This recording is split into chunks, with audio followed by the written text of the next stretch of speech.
Hello दोस्तों, welcome to ओजा आयुर्वेदिक। आज हम जो है वो अष्टांग हृदय से शुरू करेंगे, मतलब संहिता अध्ययन फर्स्ट। संहिता अध्ययन अगर अपन शुरू करते हैं, देखो संहिता अध्ययन का जो है टोटल पेपर जो है वो एक होता है, 100 मार्क्स का एक पेपर होता है। इसमें टोटल जो है वो दो चीज़ें होती हैं, एक होती है चरक संहिता और एक होती है अष्टांग हृदय। अष्टांग हृदय के जो है 115 चैप्टर्स होते हैं और इसमें जो है 1 से 13 तक 12 तक चैप्टर्स होते हैं। अब तक बात समझ आ गई। तो संहिता अध्ययन जो फर्स्ट है, इसमें जो है चरक संहिता और अष्टांग हृदय दो पढ़ेंगे। अष्टांग हृदय में 115 चैप्टर और चरक संहिता में जो 1 से 12 चैप्टर्स पढ़ेंगे। एक पेपर होता है और 100 मार्क्स तक जो है एक पेपर होता है। पहले चैप्टर का नाम है आयुष्कामी अध्याय। क्या नाम है? आयुष्कामी अध्याय, जो आज पढ़ेंगे। देखो संहिता अध्ययन में जो है श्लोक बहुत सारे दे रखे हैं, बहुत ही सारे। हर श्लोक अपन को याद नहीं करना है, जो इम्पोर्टेंट श्लोक है, जो क्वेश्चन जिस श्लोक में से आता है और जो श्लोक सबसे नेसेसरी है कि याद ही याद करना है, वही चीज याद रखेंगे। बाकी जो है अष्टांग हृदय संहिता अध्ययन में श्लोक ही है, केवल श्लोक ही दे रखे हैं, तो हर श्लोक याद करना संभव नहीं है। इसलिए अपन जो जो इम्पोर्टेंट श्लोक है वही पढ़ेंगे। आयुष्कामी अध्याय, देखो नाम से पता चल रहा है आयु की कामना करता है, मतलब आयु की वृद्धि के लिए जो है आयुष्कामी अध्याय दिया गया है। सबसे पहले आपको इस चैप्टर में जो है बताया गया है कि आयुर्वेद का जो है महत्व क्या है, आयुर्वेद कैसे उत्पन्न हुआ। तो सबसे पहले हम बात करते हैं आयुर्वेद के महत्व की। तो आयुर्वेद के महत्व में जो है जो श्लोक दे रखा है वो इम्पोर्टेंट है कि आयुर्वेद अपन क्यों पढ़ते हैं, आयुर्वेद का महत्व क्या है। उसका श्लोक क्या है? आयु कामे माने न, आयु कामे माने न धर्मार्थ सुख साधनम, धर्मार्थ सुख साधनम आयुर्वेदे पदेशेषु, आयुर्वेदो पदेशेषु विधेय प्रमात्र। ये आपके सेकंड श्लोक है। आयुर्वेद का महत्व है ये कि हम आयुर्वेद जो है वो क्यों पढ़ रहे हैं। सिंपल सा है, आयुर्वेद का मतलब क्या है। आयुर्वेद में जो है आयुर्वेद, देखो नाम से पता चल रहा है, आयु एज को बढ़ाता है। सिंपल सा है, आयुर्वेद का एक ही मुख्य उद्देश्य है एज को जो है बढ़ाना, आयु को जो है बढ़ाना। तो आयु का भी माने ना, मतलब धर्म अर्थ और सुख, धर्म अर्थ और सुख की जो कामना करता है, कामना करने वाला जो होता है पुरुष, वो जो है हमेशा आयुर्वेद के उपदेश, आयुर्वेद के जितने के उपदेश है उनको प्रमात्र, मतलब उनको मानता है, विशिष्ट आदर करता है। तो आयुर्वेद के जितने के उपदेश दिए गए हैं उन्हीं से जो है आयु की वृद्धि होती है। तो श्लोक को रटना नहीं है, सिंपल से श्लोक को जो है डिकोड करो। क्या कह रहा है? धर्म अर्थ और सुख, धर्म अर्थ और सुख का जो साधन है कौन? आयुर्वेद। और जो आयु की कामना करने वाला जो होता है पुरुष, वो जो है हमेशा आयुर्वेद के जो उपदेश है उनका प्रमाण आदर करता है, हमेशा आदर करता है, एक विशिष्ट आदर करता है। ये क्या हो गया? आयुर्वेद का महत्व। वापस वन पढ़ेंगे। आयु कामे माने न धर्मार्थ सुख साधनम आयुर्वेद उपदेशेषु विधेय प्रमात्र। ऐसा बात समझ में आई। फिर जो है अपन पढ़ते हैं आयुर्वेद का अवतरण। अवतरण का मतलब होता है आयुर्वेद जो है वो कैसे अवतरित हुई, किस किस जो इसके अंदर रोल था। तो सबसे पहले जो है आयुर्वेद का जो स्मरण था वो किसने किया था? ब्रह्मा जी। सबसे पहले जो है वो ब्रह्मा जी ने जो है आयुर्वेद का स्मरण किया था। ब्रह्मा जी के बाद जो है वो प्रजापति ने किया था। किसने किया था? प्रजापति। ब्रह्मा जी जो थे वो प्रजापति को जो है जितना कितना भी ज्ञान था वो ट्रांसफर कर दिया। प्रजापति ने जो है उसके बाद 2 अश्विनी कुमार थे। क्या थे? 2 अश्विनी कुमार, उनको ज्ञान जो है प्रदान कर दिया। किसने ज्ञान दिया? प्रजापति ने जो है वो अश्विनी कुमार, अश्विनी कुमार ने जो है वो आगे इंद्र को ट्रांसफर कर दिया। किसको ट्रांसफर कर दिया? इंद्र ने। इंद्र ने आगे जो है वो आत्रेय आदि मुनियों को दी। आत्रेय आदि मुनियों को जो है वो डाटा ट्रांसफर कर दिया। आत्रेय ने क्या किया, अग्निवेश को दिया। इसको दिया अग्निवेश को जो है वो सबसे लास्ट में दिया। अब अपन जितनी कितनी भी संहिताएं वगैरह पढ़ते हैं, जितने कितने भी आयुर्वेद की जो संहिताएं हैं वो किस किसने दी थी, मुख्य अग्निवेश। ये बात याद रखना। तो सबसे पहले ब्रह्मा जी ने प्रजापति के बाद वो अश्विनी कुमार थे। अश्विनी कुमार से जो है इंद्र के पास आया डाटा, उसके बाद आया आत्रेय मुनियों पे, उसके बाद जो है अग्निवेश पे है। क्या था अपना समझ आ गई। सबसे पहले अपने क्या पढ़ा था, सबसे पहले पढ़ा था आयुर्वेद है क्या। तो अपने पढ़ा था कि पहला अध्याय जो है आयुष्काम अध्याय। आप संहिता में जो है इनका चैप्टर का नाम भी याद रखो। कई बार जो एमसीक्यू में ये पूछ लेते हैं कि पहले चैप्टर का नाम क्या है।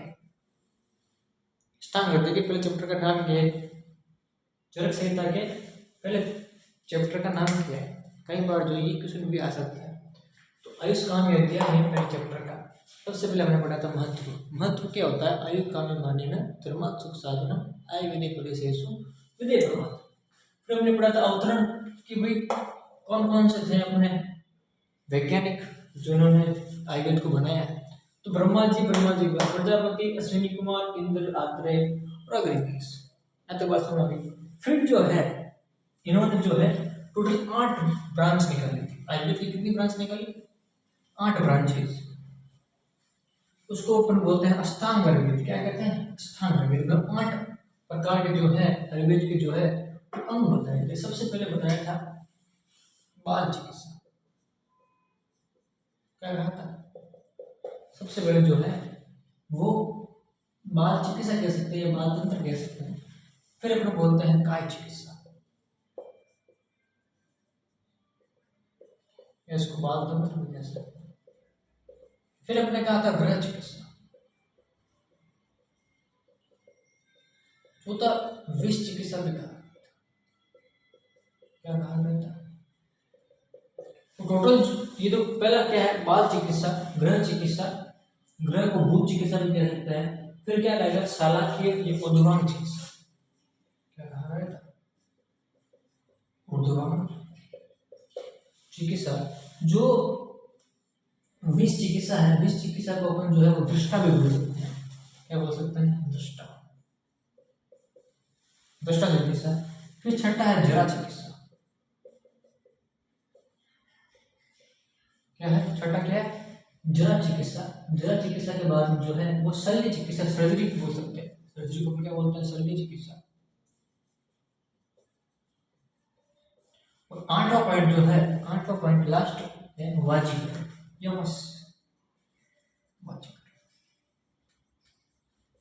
यहाँ तक बात समझ आ गई। तो सबसे पहले बाल चिकित्सा या बाल तंत्र भी बोल सकते हैं, कुमार तंत्र भी बोल सकते हैं, मॉडर्न में कुमार तंत्र भी बोल सकते हैं। इसको जो है पीडियाट्रिक्स बोल सकते हैं मॉडर्न में। फिर काय चिकित्सा, गृह चिकित्सा, विष या दृष्टा चिकित्सा, ऊर्ध्वांग चिकित्सा, जरा चिकित्सा। ऊर्ध्वांग होता है ऊपरी ऊपरी भाग में चिकित्सा, जरा चिकित्सा, शल्य चिकित्सा और वर्षीय बाजीकर। ये 8 प्रकार के जो है अष्टांग आयुर्वेद के जो है टोटल 8 अंग होता है। कितने बताए, टोटल 8 अंग होता है। तो अपन ने अभी तक 3 चीजें पढ़ी। सबसे पहले अपने पढ़ा था आयुर्वेद का महत्व, फिर इसका अवतरण, फिर तीसरा अपन जो है वो पढ़ लिया था अष्टांग आयुर्वेद, 8 प्रकार के अंग। चौथा अपन पढ़ेंगे अब दोष। मैंने आपको फिजियोलॉजी में बताया था कि दोष जो है वो टोटली जो है मेनली जो है 2 प्रकार के होते हैं। कौन कौन से, मानसिक दोष और शारीरिक दोष। जहाँ पे कभी दोष आता है मतलब शारीरिक दोषों की बात की जा रही है अधिकतर। तो शारीरिक दोष कौन कौन से होते हैं, 3 बताए थे मैंने, वात, पित्त और कफ। तो अष्टांग हृदय में जो है वो वात, पित्त, कफ 3 प्रकार के जो है वो होते हैं दोष। इनका स्थानों के बारे में बताएंगे कि दोषों के जो है स्थानों के बारे में जो है वर्णन किया गया है। सबसे पहले जो है वात, फिर दूसरा पित्त, फिर कफ। देखो शरीर में जो है सेंट्रल पॉइंट माना हृदय को, हृदय को। देखो पित्त का स्थान जो है वो हृदय और नाभि के मध्य में, नाभि के मध्य में। ये बात जो है आपको याद रखनी है। फिर वात जो है वो अधोभाग में होता है, मतलब नीचे की भाग होता है, किसके, नाभि के अधोभाग, नीचे की साइड। और ये जो है वो होता है हृदय के या नाभि के कह सकते हो उदरोभाग। उदर का मतलब होता है ऊपर, क्या होता है, ऊपर। तो हृदय के जो है ये ऊपर होता है और अधर का मतलब होता है नीचे। ये वात का स्थान ये किसके अनुसार, तो वात भट्ट के अनुसार। किसके अनुसार, वात भट्ट के अनुसार। अगर चरक के अनुसार करें तो वात का स्थान कहाँ हो जाएगा, पक्वासी में हो जाएगा। सिंपल सा है ना। तो दोषों का स्थान अगर अपन करें वात भट्ट के अनुसार तो वात का स्थान जो है नाभि के अधर भाग में होता है, अधर का मतलब क्या होता है, नीचे। पित्त का स्थान जो है हृदय और नाभि के मध्य में होता है, और कफ का स्थान जो है वो उदर भाग का मतलब होता है हृदय के नीचे। यहाँ तक बात बनी। फिर अपन बात करते हैं कि जो जो जैसे कोई व्यक्ति होता है वात प्रधान, पित्त प्रधान, कफ प्रधान, तो उसके अनुसार जो है अग्नियां भी होती है। अग्नि का मतलब क्या होता है, जैसे विषमा अग्नि है, अगर किसी दूसरे वात प्रधान है तो उसमें क्या होगी, विषमा अग्नि होगी। विषमा अग्नि का मतलब क्या होता है, कभी आपको तेज भूख लगेगी, कभी कम भूख लगेगी, सही तरीके से जो है वो पाचन क्रिया नहीं होगी, तो उसे अपन क्या कहते हैं, विषमा अग्नि। तो अपन अग्नि के बारे में जो है वो अपन बात करते हैं। तो सबसे पहले अपन बात करते हैं वात पित्त कफ तीनों के बारे में, है ना। इन तीनों में जो है कौन कौन सी जो है वो अग्नियां होती है। देखो अगर वात दोष प्रधान है, वात पित्त दोष, कफ दोष और त्रिदोष, ये अगर तीनों दोष शामिल है, अगर तीनों दोष जो है वो शामिल है, तो देखो अगर तीनों दोष शामिल है तो सबसे बेस्ट समाग्नि। सबसे बेस्ट कब होगा, जब तीनों साथ में होंगे। विषमाग्नि किसमें होगा, इसमें होगा। तीक्ष्ण किसमें रहेगी, हमेशा भूख लगती रहेगी, तो कौन सा दोष है, पित्त में। अगर पित्त दोष है तो हमेशा भूख लगती रहेगी, तो तीक्ष्ण क्या है, तीक्ष्ण। और अगर कफ है आपके तो मंदाग्नि रहेगी, हमेशा भूख लगेगी नहीं, क्या भूख लगेगी नहीं, मंद रहेगी अग्नि पूरी तरह। तीक्ष्ण अग्नि में क्या है, भूख लगती रहेगी। और इसमें क्या, विषम अग्नि में कभी भूख लग रही है, कभी लगी नहीं रही है, बिल्कुल भी नहीं लग रही है। त्रिदोष होता है, इसमें तीनों दोष शामिल होते हैं जो समाग्नि है। तो बात समझ आ गई। तो दोषों के अनुसार जो है वो अग्नियां होती है, क्या होती है, दोषों के अनुसार जी जो है अग्नियां होती है। फिर बात करते हैं कोष्ठ। कोष्ठ भी जो है दोषों के अनुसार ही होते हैं। क्या होता है, दोषों के अनुसार भी जो है वो कोष्ठ होते हैं। कोष्ठ का मतलब क्या होता है कि भाई आपका कैसा अंदर से पाचन है। कोष्ठ का होता है खाली जगह, खाली जगह, जैसे आमाशय हो गया, पित्ताशय हो गया, इनका जो है किस प्रकार से रहता है। तो वात का जो है वो होता है क्रू कोष्ठ होता है। इसका क्या होता है, क्रू जो मृदु होता है। पित्त का क्या होता है, मृदु होता है। और जो वात का जो है वो होता है क्रू। कफ का जो है वो होता है मध्यम और मध्यम। देखो कोष्ठ का सिंपल सा मतलब हो जाए, अगर किसी क्रू कोष्ठ है, क्या है, अगर किसी की जो है क्रू कोष्ठ है तो जो है मल जो है वो क्या आएगा, गाढ़ा आएगा। क्या आएगा, गाढ़ा, या रुक रुक कर जो है, रुक रुक कर जो है मल का उच्चारण होगा। मृदु है तो आसानी से हो जाएगा, मध्यम है तो बीच का, न ज्यादा कठोर न ज्यादा बोले। तो कफ होगा मध्यम, त्रिदोष होते तीनों प्रकार के दोष होंगे तो मध्यम। तो बात समझ आ गई। तो वात में जब क्रू कोष्ठ वाला होगा, जिसको जो मल है वो क्या आएगा, घाटा आएगा। या फिर पित्त दोष में क्या, मृदु आएगा, आसानी से निकल जाने वाला। कफ में जो है वो मध्यम आएगा, दोनों के बीच वाला। त्रिदोष में बीच है, सबसे बेस्ट जो है वो त्रिदोष रहता है। ये बात याद रखना। तो सबसे पहला अध्याय हमने क्या पढ़ा था, आयुष काम्य अध्याय। उसमें हमने क्या पढ़ा, सबसे पहले पढ़ा महत्व, आयुर्वेद अपन क्यों पढ़ रहे हैं, क्या कारण है इसका, तो महत्व पढ़े। उसके बाद में जो इसका पढ़ा था अवतरण सबसे पहले दिया था ब्रह्मा जी ने ऐसे ऐसे। फिर अपन ने क्या पढ़ा था, फिर अपन ने पढ़ा था अष्टांग के 8 अंग होते हैं। क्या होते हैं अष्टांग के, जो कितने होते हैं अंग, 8 प्रकार के जो है अंग होते हैं। फिर अपन ने पढ़ा था जो है तीनों दोषों के जो है स्थान कहाँ पे, तो इसका स्थान कहाँ पे था, अधर में था, मतलब नीचे, इसके नाभि के नीचे, ये नाभि और हृदय के मध्य, और ये जो है हृदय के ऊपर, ये हृदय के ऊपर पाया जाता है ना। अतः बात समझ, इन तीनों के स्थान में बना। फिर ने पढ़ा है कि इन तीनों के जो है वो